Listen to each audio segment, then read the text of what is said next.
Bienvenue, chers amis, à cette émission Appel de l'aurore. Je vous avoue que vous devez être un peu surpris de me voir dans ces nouveaux décors. Le studio d'enregistrement fait un grand déménagement. Alors nous, on a décidé de faire quelques tournages au Café Chrétien. C'est un endroit que vous connaissez déjà, ceux et celles qui sont avec nous depuis de très longues années. On a déjà fait des tournages ici, mais là, on est revenu attendant de vous présenter nos nouveaux locaux. Je vous invite à cette émission avec Monsieur Gino Filion. Bienvenue, Gino. On s'était donné rendez-vous à la fin du mois de janvier, au début de février, pour parler de la fête de la miséricorde. À la suite de la belle présentation que tu nous avais faite de Marie-Louise Brault, une sainte québécoise, tu souhaitais venir nous présenter une autre de tes saintes chouchous, Sainte Faustine. Peut-être ma plus chouchou. Ta plus chouchou, la chanceuse. C'est ma relation virtuelle la plus forte. Bon. Et en fait, c'est ça. Étant donné que on vient de vivre Pâques, c'est ça. Il y a la fête de la miséricorde qui s'en vient, qui vient clore l'octave de Pâques. Alors, figure-toi que la fête de la miséricorde, le pape Pie IX en 1855 avait proclamé la fête de la miséricorde, mais ça n'a pas marché. Qu'est-ce que tu veux dire? Ça n'a pas marché dans le sens que ça n'a pas eu d'effet, d'impact, et le Seigneur s'est repris avec ça, Faustine, mais là, probablement qu'il s'est dit, la télévision s'en vient, ça va nous prendre une image. Ah bon. Comprends? Fait que c'est pour ça qu'il lui a apparu, puis qu'il lui a dit, fais peindre cette image-là que tu vois de moi avec la parole « Jésus, j'ai confiance en toi ». Alors et tout de suite après, il lui a demandé il lui a dit « J'aimerais ça qu'il y ait une fête de la miséricorde ». C'est suite donc à une apparition à Sainte Faustine. À Sainte Faustine. En fait, Sainte Faustine, dans les années... c'est le 22 février 1931. Okay. Alors, tantôt, j'avais parlé de 1855. C'est pas mal plus loin que le pape Pie IX a pensé à une fête de la miséricorde. Probablement qu'il a été inspiré par l'Esprit Saint, mais ça s'est pas réalisé. Et alors Sainte Faustine, elle, qui était, juste pour dire un mot rapide, qui était vraiment, qui est née à Głogowiec, en Pologne. C'est une Polonaise. Oui, et c'est une petite enfant là que tout le monde aurait voulu, serviable, attachante, puis qui était vraiment au service, jeune. Et à 7 ans, elle a eu une grâce particulière devant l'hostie qui était exposée dans son église à 7 ans. Fait que là, elle a su, la relation avec Dieu a commencé vraiment. Puis son père avait des revues religieuses, son père était très pieux. Puis rapidement, elle dit, moi, elle voulait devenir une pèlerine, puis elle voulait vraiment un style de vie. Je veux manger des racines. Ah bon. Tu sais, elle avait vraiment déjà un esprit de sacrifice. Puis à 13 ans, elle se réveillait dans la nuit à cause d'une lumière qu'elle avait. Puis là, sa mère la chicanait, puis elle disait, je pense que c'est mon ange qui me demande de prier. Imagine-toi, elle avait déjà une vie assez particulière, ce qui fait elle voulait devenir religieuse, mais ses parents ne pouvaient pas, ils étaient tellement pauvres. Imagine-toi, il y avait les 3 grandes filles qui suivaient, il y avait une robe propre pour les 3. Oui. Alors, à chaque dimanche, ils s'échangeaient, ils faisaient la rotation pour aller à la messe. Chacune leur tour. Et là, finalement, devant les refus, elle a commencé à travailler à l'extérieur et à un moment donné, là, elle s'est dit, mes parents veulent pas être obéissants, puis son travail apportait de l'argent à la famille, ça aidait. Puis.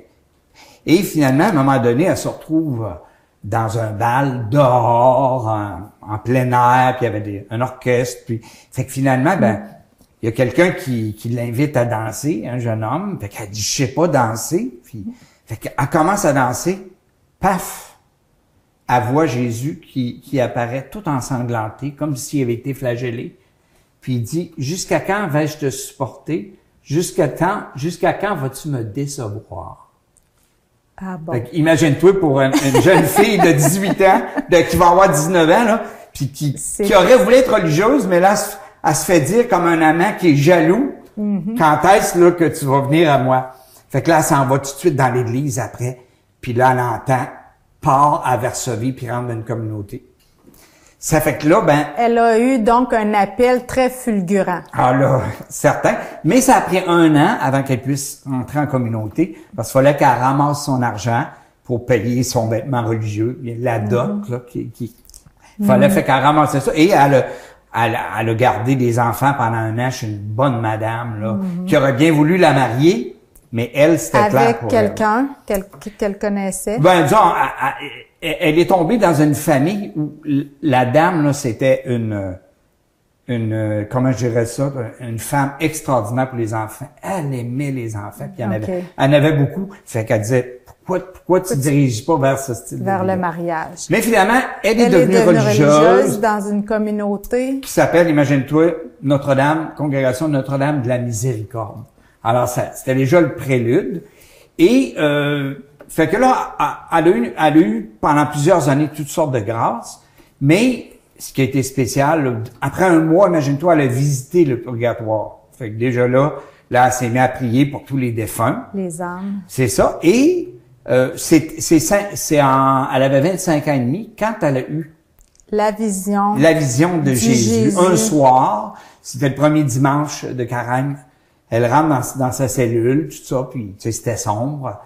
Puis peut-être que juste avant de se coucher, puis là, elle le voit comme ça à grandeur, puis qui lui dit, qui lui montre en fait ce qu'on qui lui montre. Elle le voit tel qu'il est représenté ici. C'est ça. Puis si je peux un petit peu le commenter, il a demandé que ce soit marqué Jésus, j'ai confiance en toi, pour vraiment dire c'est ça le problème du monde. Les gens n'ont pas confiance en lui. Ma miséricorde. En ma miséricorde, parce que on sait que il y a eu des périodes dans l'Église où ça parlait pas mal de l'enfer. Comprends-tu? Oui. Ça prenait pas grand-chose pour aller. Fait qu'il y avait une déformation, je dirais, de la parole de Dieu. Conception de l'enfer. Et à cette époque-là, il y avait quasiment pas de prêtre qui parlait de la miséricorde de Dieu. Ah bon. Il y avait Sainte Thérèse d'Enfant Jésus qui était décédée en 1897. Son livre Histoire d'une âme avait sorti. Puis là, ça parlait de miséricorde à plein nez. Et en 1925, elle a été canonisée. Fait que ça commençait à se répandre.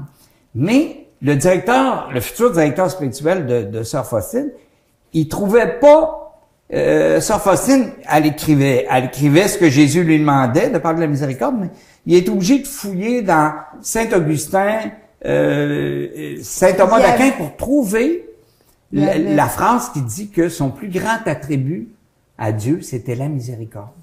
Il n'y avait pas de précédent beaucoup qui décrivait cet attribut de Dieu. Puis l'image, vois-tu, ce qu'elle soulignait quand elle le fait peindre, ça a pris 3 ans avant qu'elle fasse peindre le tableau. Puis son directeur spirituel, c'était un peu pour y faire plaisir, il savait pas trop où ça mènerait, tu comprends? C'était pas la grande foi là, dans ce qu'elle disait. Alors, le regard de Jésus est comme penché. Un peu, il disait comme sur la croix, tu sais, il était pas capable alors, il s'adresse, il est pas comme insistant. Il laisse venir. Comprends-tu? Il est en marche, donc il vient vers les gens, comme pour s'arrêter.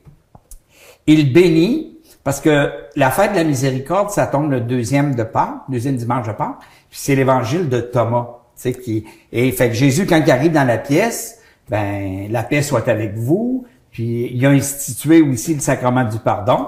Alors, la main comme ça, les prêtres étaient habitués de bénir, puis là, tu sais, fait que finalement, ça symbolise ça. Son cœur, d'où émane une lumière. Qui sont les grâces qu'il veut donner. Et il dit justement dans les écrits il dit, vivez sous la grâce de ces rayons-là. Tu sais, il dit même que juste de voir l'image, de dire, Jésus, j'ai confiance en toi, il dit que l'âme va être sauvée. Tu sais, qu'elle sera pas perdue. Alors, c'est quand même toute une promesse de quoi d'aussi simple. Gino, quand on dit miséricorde, dans tes mots, qu'est-ce que ça veut dire? Parce qu'on parle d'un attribut de Dieu. Ouais. On peut dire que Dieu est créateur. Dieu est rédempteur. Tout puissant. Il est tout puissant, tout aimant aussi. C'est ça. Miséricorde, ça appelle quel... En fait, c'est que c'est un amour qui dépasse le préjugé de voir quelqu'un misérable. Tu sais, quand on voit quelqu'un qui est dans la misère ou qui est vraiment pas attachant, qui est dur à aimer, ben c'est quelqu'un qui va l'aimer quand même. Alors c'est un peu ça. C'est comme Dieu qui voit le fond de la personne dans ce qu'il y a de meilleur, puis qui va faire tout pour que dans sa vie elle puisse croire qu'elle est aimée. Tu sais? Même si c'est un clochard qui est ignoré de tous, puis qui va mourir comme ça, gelé dans la rue, si il aime Dieu, Dieu l'aime de toute façon parce qu'il voit la beauté de son cœur, puis est attiré par sa lumière intérieure. C'est sûr que Dieu est très content quand la personne se prend en main, s'en sort, puis tout ça, mais c'est un amour qui a pas peur de la misère, puis c'est un peu ça qu'on voit dans l'Évangile. Jésus, tu sais, avec la femme adultère, il a pas tiré la première pierre, il a dit, ceux qui sont sans péché. Même qui a invité les gens à lui pardonner, à la laisser le bon larron, tout ça. Fait que c'est toutes des exemples de la miséricorde de Dieu qui dépassent tous les préjugés qu'il y avait de l'époque, les 613 préceptes là, qui rendaient l'Ancien Testament, qui était qui était quasiment le Nouveau de l'époque, le rendait comme difficile. Il y avait plein de lois et plein de lois qui contournaient. Alors lui, Jésus est venu comme dire non, Dieu c'est pas mal plus grand que ce que vous enseignez et c'est pour ça que c'est incarné pour venir. Alors le deuxième dimanche du Carême, c'est-à-dire le dimanche après Pâques, on célèbre Jésus miséricordieux. La fête de la miséricorde. La fête de la miséricorde. On se prépare comment? Comment concrètement? Il y a plusieurs suggestions qui ont été faites à Sainte Faustine au fil de ses révélations comme dévotion. En fait, ce qui est arrivé, c'est que la première fois qu'elle a parlé de la vision au confesseur, elle lui dit ça, elle dit, ça veut dire que Jésus, il veut que tu peignes son image dans ton cœur. OK. Autrement dit, on l'a dit, la vision que tu as eue, là, c'est pour toi. Okay. Fait que là, elle est sortie du confessionnal, puis là, elle dit non. Jésus, il dit non, t'es déjà dans mon cœur, puis je veux qu'il y ait une fête de la miséricorde. Alors, il commence à insister comme ça. Et au fur et à mesure que ça avance, il a répété ça 14 fois. Dans le petit journal, là, elle a noté 14 fois qu'il revient sur la fête. Puis, parce que Et si tu veux, pour se préparer à cette fête-là, vendredi saint, moi j'ai fait le tour des paroisses pour offrir la neuvaine de la miséricorde. 9 jours avant, c'est ça. On commençait déjà à partir du vendredi la prière jusqu'au samedi qui mène au dimanche de la miséricorde. Puis dans la neuvaine, ça fait réfléchir sur 9 catégories d'âmes qui existent. Bon, les grands pécheurs, les prêtres, les religieux, les âmes qui sont fidèles, les hérétiques, ceux qui connaissent pas Dieu, ceux qui sont en purgatoire, les âmes douces, les âmes d'enfants, ceux qui font connaître la miséricorde. Alors, il y a différents groupes à chaque jour. C'est une petite prière qui est pas longue à faire, ça prend 1 minute. Puis il y a un chapelet aussi qui a été donné à Sœur Faustine, qui s'ajoute à ça pour se préparer à la fête. Et pourquoi la fête? C'est parce que Jésus a dit, dans cette journée-là, j'offre une grâce qui est absolument fantastique. Alors, c'est que quand on va se confesser à un prêtre, on est pardonné de nos péchés, mais on n'est pas pardonné des conséquences de nos péchés.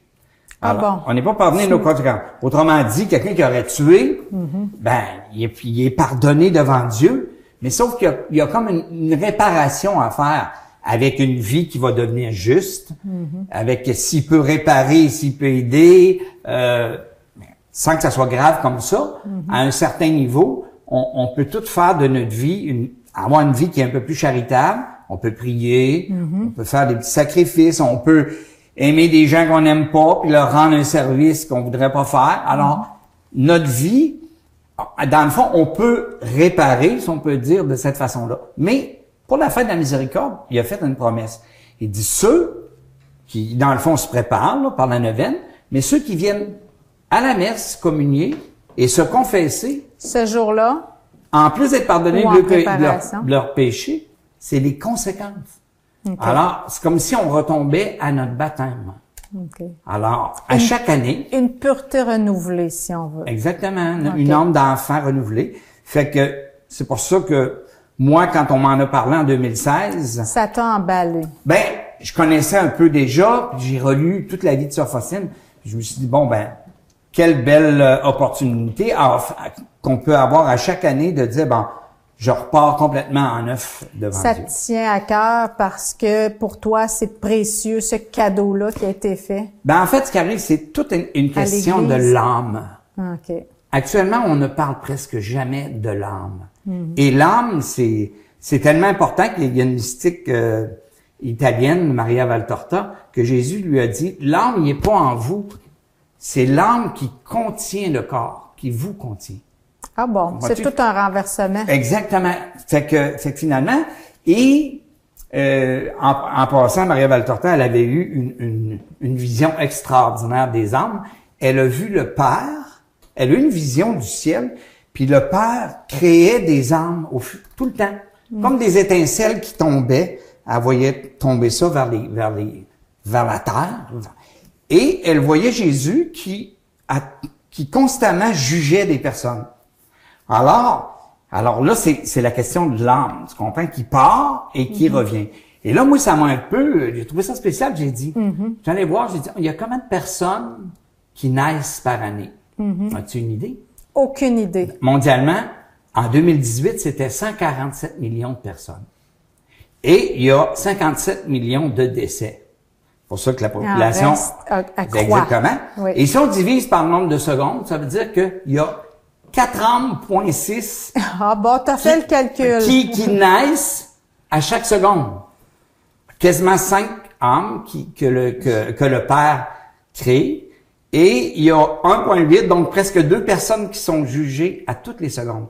Alors, le Père, il pourrait se concentrer juste là-dessus, mais il y a bien des dossiers. Ouais. Mais c'en est un en particulier que je trouve cute, alors qui nous rappelle que le plus important de notre vie, c'est ce qu'on fait avec notre âme. Et ce qui est un petit peu dommage actuellement dans la société, c'est qu'il y a beaucoup de lois qui sont faites pour le corps, pour soulager le corps, pour demander la mort plus vite. Mais l'âme là-dedans, qu'est-ce qui se passe? Qui est finalement... c'est ça le moteur central, la conséquence de ce que l'âme va avoir à subir par un choix... Mais qui a manqué de confiance. Gino, Jésus n'a-t-il pas dit, c'est à l'amour que vous aurez les uns pour les autres qu'on vous reconnaîtra pour mes disciples? Oui. Là, ça nous ramène à la miséricorde parce que ce que tu me proposes, que tu me présentes, l'âme, le purgatoire, pour beaucoup, et ça n'existe pas, exactement. Ça n'existe plus. Le ciel non plus pour certains. Pour oui, beaucoup. Oui, c'est vrai. Ni l'enfer. Mais l'amour, aujourd'hui, maintenant, il me semble que c'est le message qu'on pourrait Oui, mais l'amour, là, tu comprends-tu? Tout le monde parle d'amour. Puis, ah oui? Puis quand on parle de Dieu... Jésus en particulier. Oui, je sais, mais là, on va tomber sur un autre aspect de la miséricorde, c'est le chapelet de la miséricorde. OK. Et là, Sœur Faustine, elle... Pendant le temps quand elle a reçu le chapelet de miséricorde avec les prières qui lui ont monté, elle était malade, elle était au sanatorium elle a eu la tuberculose. Ouais, elle est morte de la tuberculose. Et elle était avertie par Jésus de prier et il lui a enseigné que le chapelet de la miséricorde était la prière la plus puissante pour les défunts. Alors là, j'arrive à ta question de dire l'amour, c'est quoi? À un moment donné, on peut rien faire contre la liberté de la personne. Comprends-tu? C'est sûr. Mais là, même pas Dieu. Mais on a un pouvoir, un certain pouvoir, en priant le chapelet. Alors, il dit, même même si la personne est pas consciente parce qu'elle est malade, ou le fait de dire le chapelet de miséricorde va lui apporter peut-être la grâce du salut ou une libération plus vite de son état, de son âme. Alors, c'est une autre façon concrète que l'amour, que la miséricorde de Dieu, même devant des personnes qui, des fois, qui ont vécu une vie entière, et elle l'a expérimenté. Elle a vu des gens, le Seigneur, il lui expliquait, prie pour telle âme, elle était dans la nuit. Là, je priais, puis à un moment donné, je priais le chapelet, puis, oups, c'était fini. Puis là, elle regardait sa montre. Le lendemain, elle apprenait que la personne pour qui elle avait prié au sanatorium était morte à telle heure. Ah bon. Alors, elle avait des choses comme ça. Ou elle voyait des fois, elle était présente avec une personne mourante, puis elle priait le chapelet, puis là, elle la voyait tout angoissée, puis devenir apaisée, puis mourir. Alors, c'est un bel outil que moi, je dis à tous les jours. Ça prend 8 minutes de dire un chapelet de la miséricorde, qu'on peut trouver sur Internet facilement. Et c'est vraiment une belle prière. Alors, ça fait partie du culte de la miséricorde. Puis du legs de Sœur Faustine. Exactement. Il y a aussi un autre point qui est l'heure de la miséricorde. Alors, Jésus lui a dit à 3 heures, à tous les jours. Même si c'est une petite pensée que tu as pour moi, unis-toi, puis si ce que tu demandes vraiment dans la foi, ben je vais te l'accorder. Alors, des fois, ça peut être une personne qui est en difficulté, qu'on veut aider. Ça peut être quelqu'un qui est mourant, justement. Et l'heure de la miséricorde, pour Sœur Faustine, c'était à 3 heures. Pour Jésus, parce que c'est l'heure qui est décédé. C'est ça. Il est un petit peu après 3 heures. Alors, il dit, cette heure-là, c'est par cette heure-là que j'ai vaincu comme la mort. Ben, en fait, il est mort, mais c'est là qu'il est venu sauver l'humanité. Alors, pour lui, cette heure-là est très importante et c'est un autre outil qu'il nous a laissé. Donc, à 3 heures, quand on est angoissé, quand on est stressé, ou qu'on veut aider quelqu'un. Ah bon, on pense. Par la pensée, par la prière. On prie, on peut dire. On peut s'unir à... Même Jésus lui disait, si tu veux dire un petit chemin de croix, fais-en un. Parce qu'il il disait à Sœur Faustine, là où tu m'es le plus agréable, là, au niveau de sa prière, il dit, c'est quand tu médites sur ma passion. Fait que c'est quand même particulier, tu sais, la puissance. Et dans le chapelet, c'est ça, on prie par sa douloureuse passion. Alors c'est par ses souffrances. En fait, ce que j'ai cru comprendre, c'est que le Père se laisse attendrir quand on lui parle de la chose qui est le plus exceptionnelle de son Fils. Comprends-tu? Si on a un Père qui soit mort pour l'humanité. Comprends-tu? Alors, si on a un père qui a un enfant qui est joueur de hockey, ben, si tu lui parles de son gars, la fierté. Gaga. Dieu, lui, devant le sacrifice de son fils qui était complètement libre, le prier en disant, ben, écoute, t'es mort pour moi et par ta mort, ben, il y a tellement de gens à travers la vie chrétienne, sauvés. À travers le christianisme qui vont trouver le sens de leur vie, le sens de leur souffrance et qui vont mieux se préparer à notre passage de l'au-delà. Alors, ça l'émeut, ça le touche. Alors, quand on prie, on associe toujours la passion, par ta douloureuse passion, sois miséricordieux pour nous et pour le monde entier. Donc, c'est pas une prière pour sauver ton âme à toi. Oui, sois miséricordieux pour nous. Et pour le monde entier. Mais surtout pour sauver d'autres. Aussi, tu comprends? Gino, t'es un homme qui fait beaucoup prier les autres. Pas tant que ça, là, mais... Oui, je remarque que tu invites les gens, tu crées des occasions de méditer le chemin de croix, tu crées des occasions de prier, d'adorer aussi. Tu es souvent présent à l'église.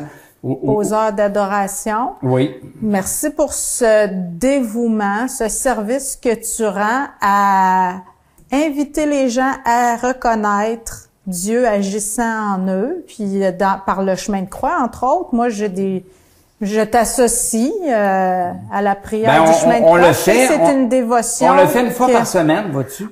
Tu as un groupe. À 10 heures, à l'église Sainte-Victoire. À 10 heures après la messe, il il y a une demi-heure d'adoration. Puis tout de suite après, on termine avec un chemin de croix qui est toujours nouveau. Hein. J'en ai une douzaine différents.